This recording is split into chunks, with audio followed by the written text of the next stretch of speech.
You are always held with unconditional love. When you look up at the moon and stars, you can feel your soul's connection to the entire universe and all its beings. It's possible to make every decision with your mind, body, and spirit in total alignment and wholeness. I'm Divinely Jennifer, translating astrology and health in ways you've never experienced before so that you can choose the path that is right for you. And this is the Juicy Astrology for August 1st through August 7th, 2021. Welcome. Hello, beauties. Apologies, loves, for getting this to you a little late. Can you believe it's already August? July flew by. That's all the fire and air in the sky. It just flies by. I'm here on Kauai, which is why you're not getting me on video this week, and loving the connection to Mother Earth and all of the ancestral wisdom that lives in these lands and waters. Even with both Mars and Venus in Virgo, fire and air continue to dominate the energy. Passion, soul-level healing, and self-expression are bursting through whatever boundaries and limitations were previously set. Now is not the time to hide your light, shrink into the shadows of your relationships, or wait to love yourself. The universe simply won't let you. At the collective level, we absolutely need each and every person to shine forth their light, release relationships that keep us from living our best life, and call in our most sovereign selves. At the individual level, we absolutely need for ourselves to shine forth our light, release relationships that keep us from living our best life, and call in our most sovereign selves. This is not a judgment against anyone. That's the joke on us humans. We are only victims of the suffering we create for ourselves. But we have to be willing to go inward and do our shadow work. Recognize that we alone are responsible for our suffering so that we can shine our light out into the world. I know that you have some amazing gifts, and if you shared them, this world would be a much better place.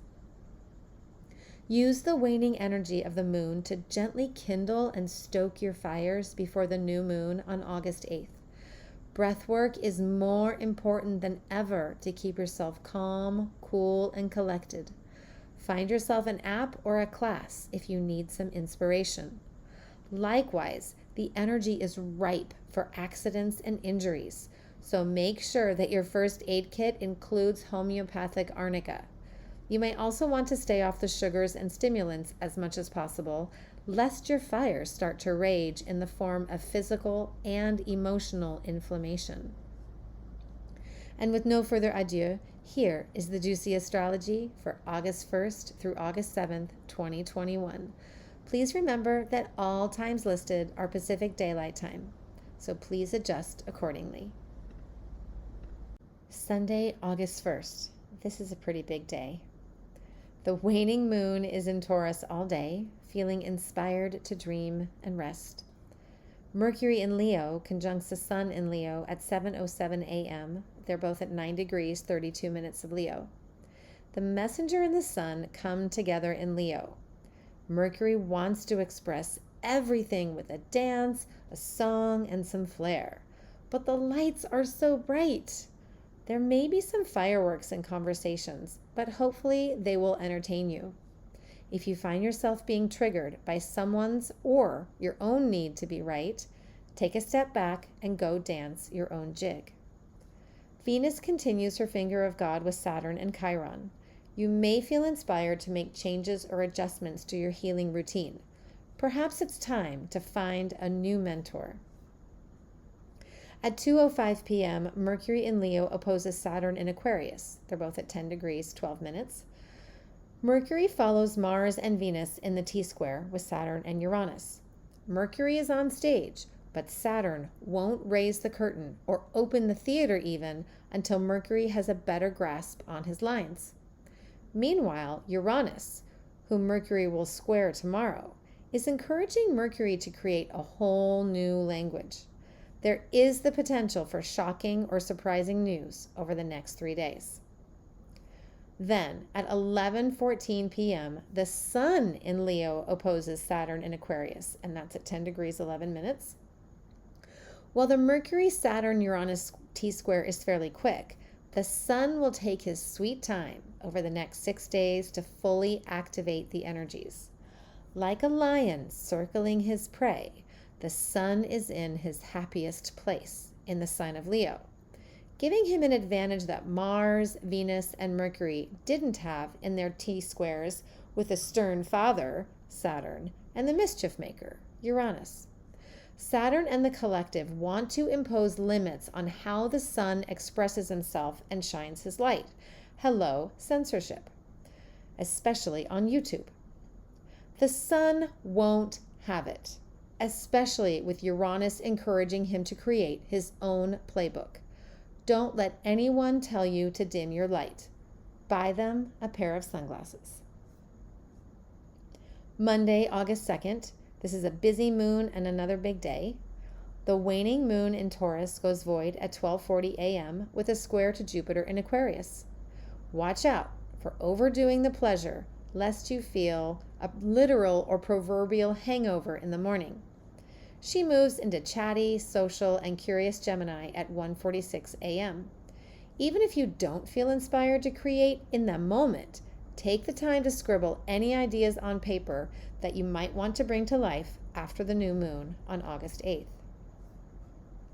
Juno stations direct at 4:42 p.m. at 8 degrees 20 minutes of Sagittarius.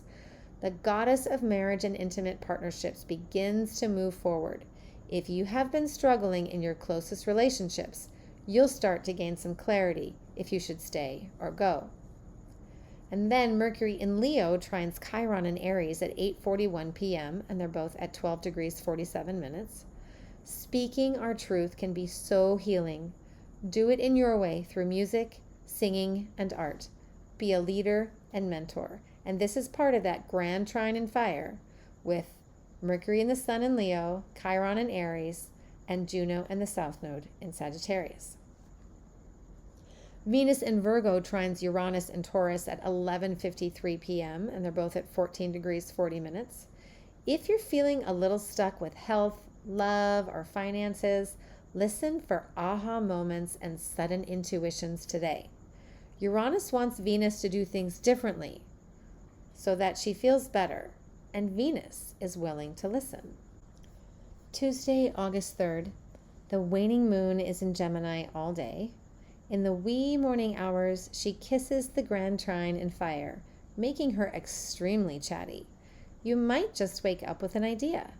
Later in the morning, she feels motivated to love herself up. At 6:56 p.m. today, Mercury in Leo squares Uranus in Taurus. They're both at 14 degrees 41 minutes. The winged messenger completes his T-square with Uranus and Saturn, following in the steps of Mars on July 4th and Venus on July 8th. Expect figurative earthquakes, sudden shocks, and aha moments on the communication front. As Uranus is the focal point of this transit, look for innovative ways to communicate. Think apps like Telegram and Signal versus WhatsApp, Messenger, or iMessage, which are controlled by the big companies who are less interested in free speech and privacy than they are their own profits and abilities to mine and sell your conversations. Express your truth, Mercury in Leo, no matter how unexpected it might be for others, Uranus in Aquarius. There is also the potential, Uranus in Taurus. There is also the potential for disruptions in the food chain and finances, especially through broken communication and hacking. Stay local for your food, and you can't go wrong. Wednesday, August 4th, the waning moon in Gemini goes void with a trine to Jupiter at 12:37 p.m. You may find yourself full of collective wisdom that you'll want to share far and wide. She moves into nurturing, sensitive, and empathic Cancer at 2:17 p.m. At 3:41 p.m., the Sun in Leo trines Chiron in Aries. They're both at 12 degrees 45 minutes. Part of the grand trine in fire with Juno and the South Node in Sagittarius, This transit is like a nourishing hot stone massage in front of a fireplace on a cool, stormy evening. Imagine yourself melting into your own healing touch. The sun and Chiron shine a bright light onto your outer magic, the way your presence and expression can be healing when you are aligned with your true highest self. Celebrate how far you have come, because you are an inspiration. Thursday, August 5th, the waning moon in Cancer wants to be of service in innovative, healing ways. There are no major transits today. Friday, August 6th, the waning moon in Cancer wants to stay home and look after her people. But Eris in Aries and Pluto in Capricorn are like the neighbors who are playing their hard rock music way too loud at night and disturbing the peace. The moon goes void with an opposition to Pluto at 3:11 p.m. and doesn't enter Leo until just after midnight. Take some time to yourself this afternoon if you need to. With the moon entering her dark phase before the new moon, you can easily justify spending a quiet evening at home looking at the stars in the sky. The sun in Leo squares Uranus and Taurus at 4:57 p.m. today, and they're both at 14 degrees 43 minutes. The sun is the last personal planet to venture into the T-square with Saturn and Mars.